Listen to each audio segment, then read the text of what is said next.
Hi friends, ಎಲ್ಲರೂ ಹೇಗಿದ್ದೀರಾ? ಇವತ್ತು ಬೆಳಿಗ್ಗೆನೆ ನಮ್ಮ ಸಾರು ಅವ್ರ ಕಾರ್ ತೊಗೊಂಡು ಬಂದುಬಿಟ್ರು.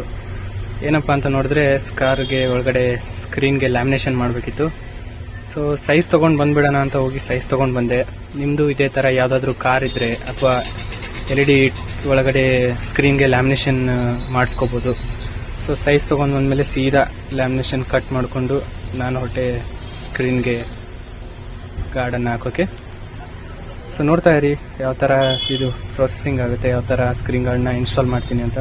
ಸೊ ಭಾಳ ಯೂಸ್ಫುಲ್ ಆಗಿರೋ ವಿಡಿಯೋ ಇದು.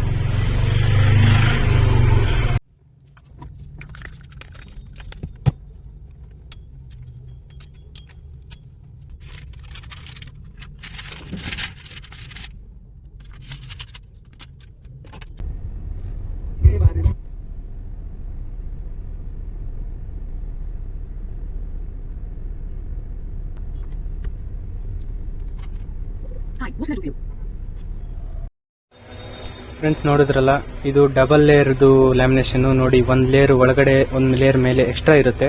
ಸೊ ನೀವು ಫ್ಯೂಚರಲ್ಲಿ ಯಾವಾಗಾದರೂ ಭಾಳ ಜಾಸ್ತಿ ಗಲೀಜಾದರೆ ಅದನ್ನು ಅವಾಗೂ ತಗೋಬೋದು, ಅಥವಾ ಇಲ್ಲ ಇಮಿಡಿಯೇಟ್ಲಿ ನೀವು ಹಾಕಿಸಿದ ಕೂಡಲೇ ತಗೋಬೋದು. ಸೊ ಈ ಥರ ಫಿನಿಶಿಂಗ್ ಬರುತ್ತೆ, ಗ್ಲಾಸಿ ಫಿನಿಶಿಂಗು. ನೋಡೋಕ್ಕೆ ಸಖತ್ತಾಗಿ ಕಾಣುತ್ತೆ, ಸ್ಕ್ರ್ಯಾಚಸ್ ಆಗಲ್ಲ. ಭಾಳ ಪ್ರೊಟೆಕ್ಷನ್ ಮಾತ್ರ ಚೆನ್ನಾಗಿರುತ್ತೆ ಕಾರ್ಗೆ.